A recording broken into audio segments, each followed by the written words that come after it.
Okay. This is a writing from a few weeks ago.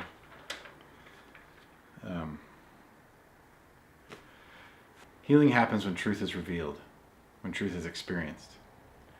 All we must do is witness to the expression of God in the moment, and the flow of energy and the experience passes through, and we find ourselves laughing through our tears.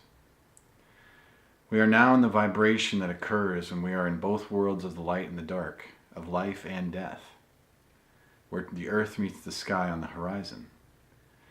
We simultaneously experience the comedy and tragedy of life, the joy and grief that turn out to be one and the same thing, the fullness and sweetness of being truly alive. What would life look like to live and create and offer without fear? We have forgotten who we really are. Healing comes when we remove the divisions within ourselves. However, we divide once again if we do not know our true face or forget in a moment of suffering. It is not to say we are sons and daughters of God. No, we ourselves are God in all its magnificence, experiencing our greatness in this world. To experience ourselves, we must know our opposite that we created and the glory of all that is.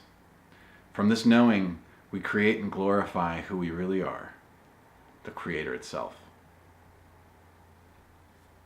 Now, to go back to some of this, I specifically write that healing comes when we remove the divisions within ourselves. However, we divide once again if we do not know our true face, or we forget in a moment of suffering, or we can forget in a moment when we encounter our family or our friends or our loved ones that bring up an old patterned response that we adopted when we were children. But to really know the why behind this is to know the answer of who you really are. That the whole point of this existence, the entire purpose of life for all things and all beings and all manifest things in this world, both energy and matter, is to experience the creation that we are. We are the creators. We made the playground and now we're coming down and playing in it. That needs to be known first before we can really move forward and begin to create the gifts and manifest the gifts that we're here to offer in the world. This only comes through first diving deep within ourselves, searching for the answer. All of us are seekers in the early stages. We experience the separation from who we truly are, and then we begin seeking it. We seek it out. We look towards all these external sources, and all the true external sources only tell us that the answer is within, and we must look within. And if people finally start doing that work, if they finally realize that the answer is within, even though they don't know where it is yet, you begin to dive deep within, and you start to experience the loss of meaning in your life. You start to experience the groundlessness of all things. And in that space, the only thing that's left is this vast empty void of nothing, which is the essence of who we are. But that vast empty void is the place from which all things spring forth. All creation, all knowing, all love, all life, all vitality comes from this space of the nothing. And that is our essence, and that is the soul that resides within us, the soul that we are that inhabits this body. We feel the vastness and the big emptiness, and there's this existential crisis that occurs where we think we're going to die.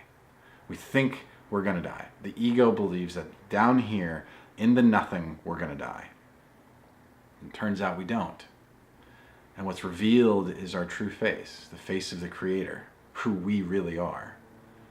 And then healing begins. We hit the rock bottom of the true core that is us. And then we begin to see the beauty and marvel at everything in the world. Not only the life that we see within our own self, but also within the people around us and in all of the objects that exist. There's beauty in everything. The energy and the life that binds together all of the atoms and all of the energies in the fabric of the quantum fabric of the universe. That is recognized once we start to see who we really are. And then from there we can start to play. We can start to create and experience this life from a place of love. But we can only know that love if we've created a separation, and that's what we did for ourselves. And so the entire system is predicated on the notion of separation. We must be separate from who we really are to wake up to who we really are in order to experience it. And that's where healing begins. We start to realize who we really are, and we see that this is part of that recognition. And then we rejoice in our experiences. We don't condemn anything we've been through. And we're grateful for the path that we've lived, which then ends up being a gift for everyone else who has not yet reached themselves within. Good night.